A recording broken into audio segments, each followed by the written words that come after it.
get into this one.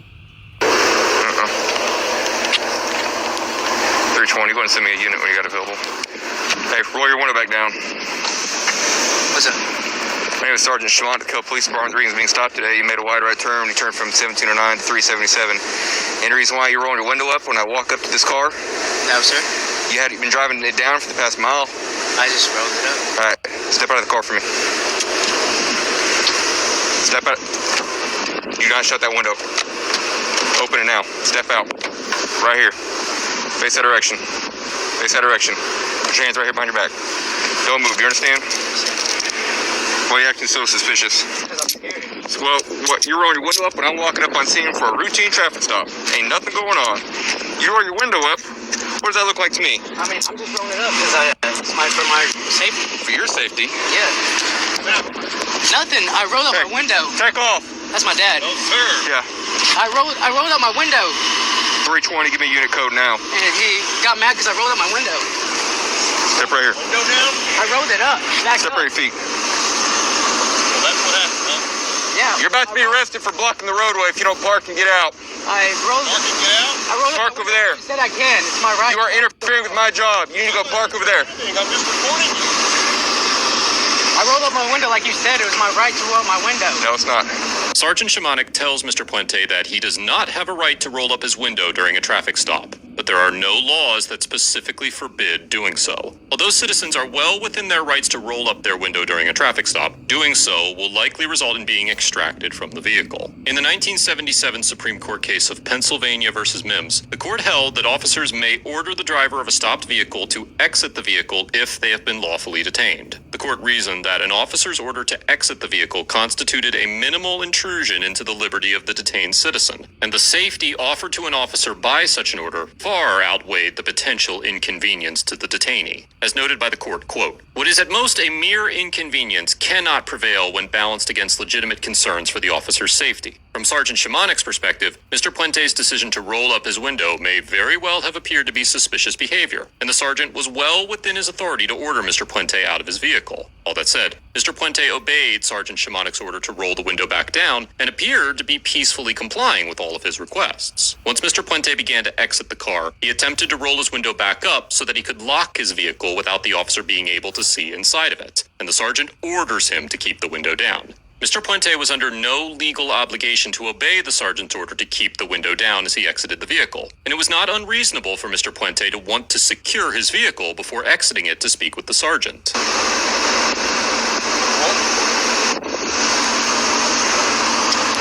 320, got in the back up and route. Do you have any weapons on you? No, sir.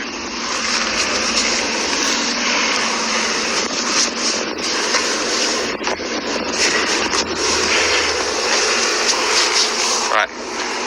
Is your ID in your wallet? Yes, sir. Why on earth are you acting like this? I'm just nervous, man. Look, Okay, I'm it's sorry. a routine traffic stop, all right? Yes. I've never met you before. Yes, I know. And then the first thing you do is you roll up your window like that, I okay? thought it was allowed, so we can roll up my window and hand out my license to you. How do you think it would look to me if you're rolling up your window when you walk up? I guess suspicious a little bit. Suspicious.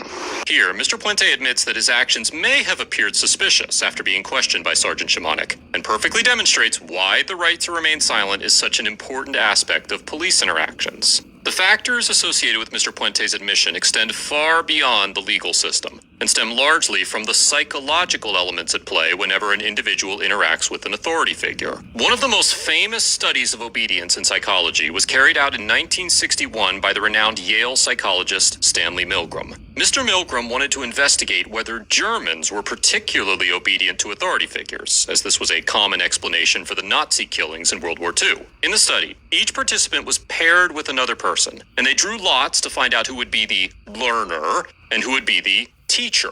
However, the drawing process was fixed so that the participant would always assume the role of the teacher, and the learners were actually aware of the study and merely pretending to be a participant. The teacher and the learner were then taken into separate rooms that were directly across from one another, and the teacher was informed that the learner was outfitted with electrodes that would deliver a shock whenever activated by the generator being controlled by the teacher. The learner was tasked with learning a list of paired words, and whenever the learner gave a wrong answer, the teacher was instructed instructed by the experimenter to deliver a shock. With each wrong answer, the intensity of the shock increased, with the scale of the shock eventually reaching a fatal level. In reality, the learner was merely pretending to be shocked from the other room, and was instructed to give mostly wrong answers. Eventually, the learner would stop responding altogether, but the experimenter pressed the teacher to continue shocking the learner in the absence of an answer. When the study was concluded, 2/3 of the teachers had continued to shock the learner to the highest level of 450 volts, and all the participants continued to 300 volts. The results of this study demonstrated that ordinary people are extremely likely to follow the orders of authority figures, even to the extent of killing an innocent human being. Obedience to authority plays a role in every police interaction, and Mr. Puente likely felt that answering Sergeant Shimonik's questions was required of him. It is safe to assume that Mr. Puente only agreed with the sergeant to avoid the consequences of not agreeing, and this is a classic example of how obedience is taken advantage of by members of law enforcement. Although I highly doubt that the sergeant was aware of the psychological aspects at play and maliciously took advantage of them, this part of the encounter demonstrates both a dire need to educate officers on the psychology of detainees and the need to educate citizens on their right to remain silent. As Sergeant Shimonik was questioning Mr. Puente's father, Marco Puente, walks to the sidewalk opposite of the interaction and continues filming his son's interaction. So, it's even more suspicious, right? You've been cruising, it's a hot day, you've been cruising around with your window down. Yes, sir. And the first thing I do when I walk up is you roll your window up. Yes, sir. Then I say, step out of the car, and then you proceed to roll your window up all the way. And I can no longer see you. I can roll my window and then shut the door and lock it. That's By what who? I was told. By who? My dad, Okay. by the law, the government. Okay. When you're doing that, you're taking away, I can't see anything. Apart from the fact it's rude. It's rude, is it not? I'm trying to have a conversation with you. You roll up the window, and I'm trying to do my job, and now you're taking away. Just watch him. What? Stand here? Yep. Ready yet? Arrest him For what? for blocking the roadway. Blocking the road? Yep.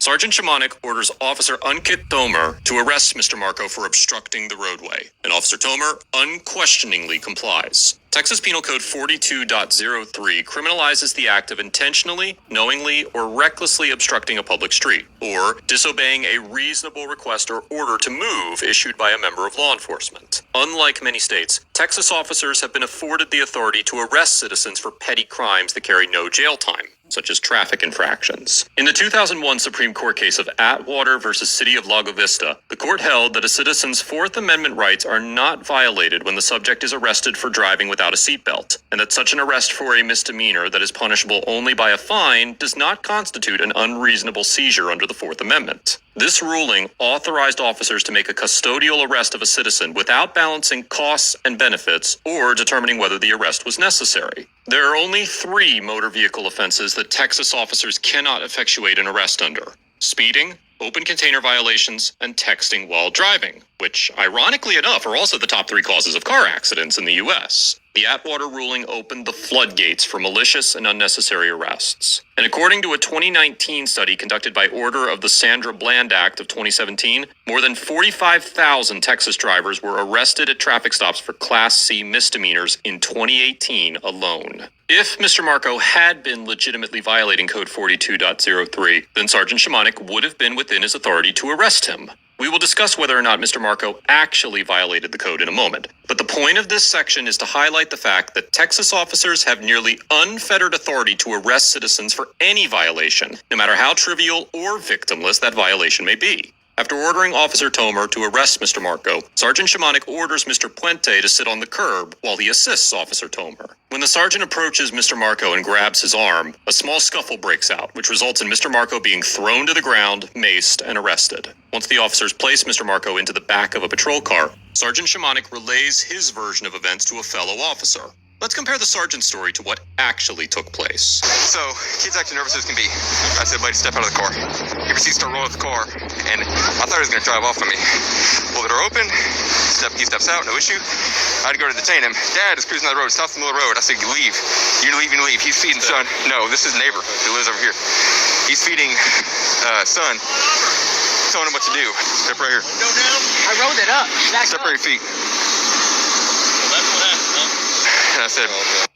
And I said, no, sir, you need to leave. I said, sir, if you don't leave, I said, you're going to be detained for blocking the roadway here.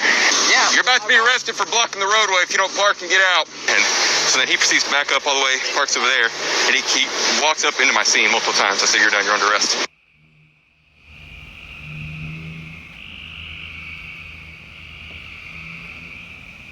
We're going to take him into custody for the traffic violation and interference, and he resisted, so he got sprayed. We took him to the ground. He came out down the.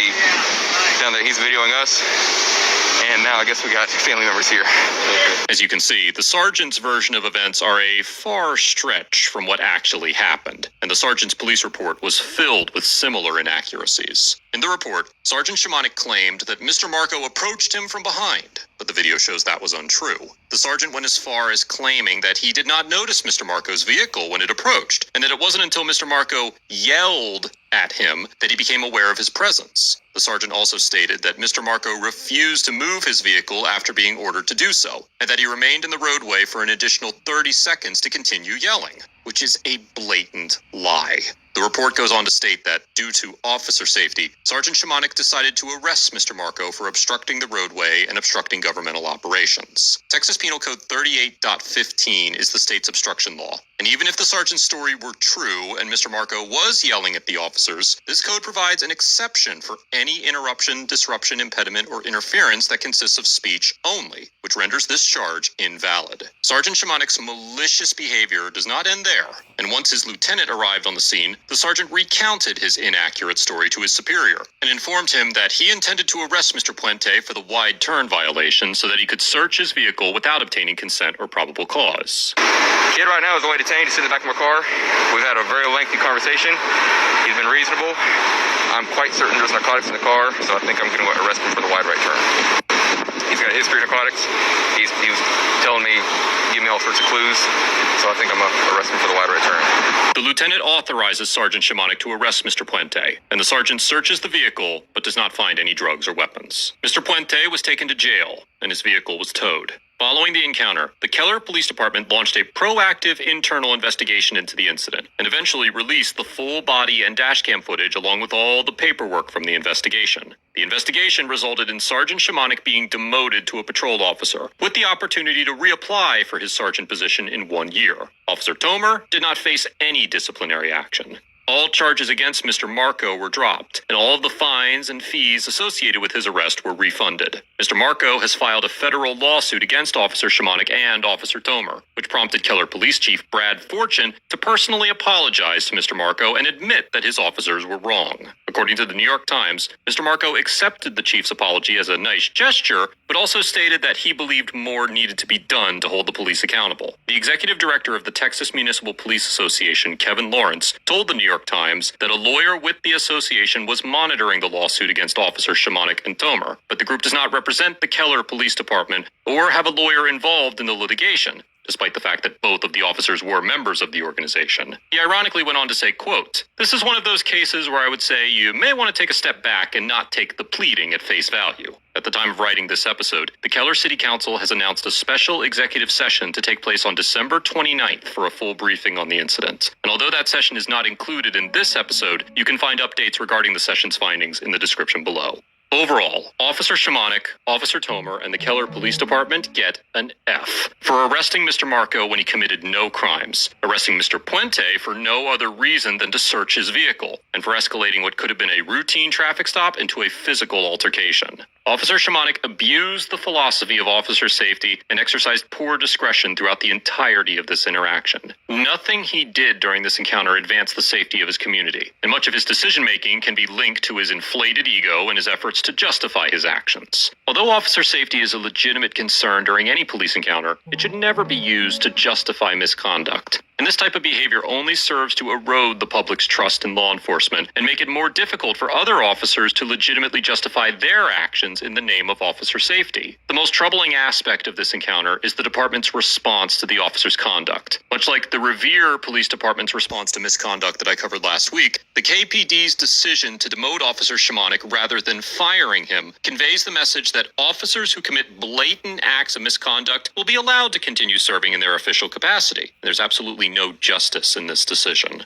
The internal affairs investigation resulted in nothing more than a PR stunt, and I struggle to see any option for justice other than Officer Shimonik's termination. If departments continue to perpetuate the notion that officers have the highest job security in America, that progress toward addressing the issues facing the American policing system will be significantly dampened, even more than they already are by nonsensical court rulings like the Atwood case. There is no excuse for Officer Shimonik's conduct or the department's lackluster response to that conduct. It will be interesting to see how the Keller City Council handles this situation. As for Mr. Puente and Mr. Marco, I cannot justify issuing a grade to their conduct, because they were both wholly out of control of every aspect of this interaction, and nothing they could have done differently would have made an impact on the outcome. There is very little to critique on the side of Mr. Marco and his son, and that's mostly due to the fact that they did not have an opportunity to contest Officer Shimonik's conduct. While it is true that Mr. Puente could have exercised his right to silence, his reluctance to do so stemmed from a well-established psychological ineptitude that was arguably out of his control. Mr. Puente was cordial and cooperative throughout the encounter, and despite being obviously mistreated by the officer, he complied with all of the officer's orders. I commend Mr. Puente for remaining calm and collected, and refusing to allow his emotions to dictate the outcome of this encounter. Mr. Marco also deserves recognition for having the awareness to begin filming this interaction and not allowing Officer Shimonik to intimidate him or discourage him from recording. Nothing Mr. Marco did violated the law, and the department confirmed that by dropping all of the charges against him. Mr. Marco had no time to react to Officer Shimonik's decision to arrest him, and it makes sense that he would be somewhat resistant given that he was not able to process the logic of the officer's orders. Mr. Marco went from peacefully exercising his First Amendment right to record the police to being maced and arrested in a matter of seconds. And instead of making an effort to reason with Mr. Marco, both of the officers jumped straight to physically restraining him without any legal justification. I have no doubt that Mr. Marco will fare well in the courtroom, and I commend him for following up this encounter with the proper legal action. John Ling.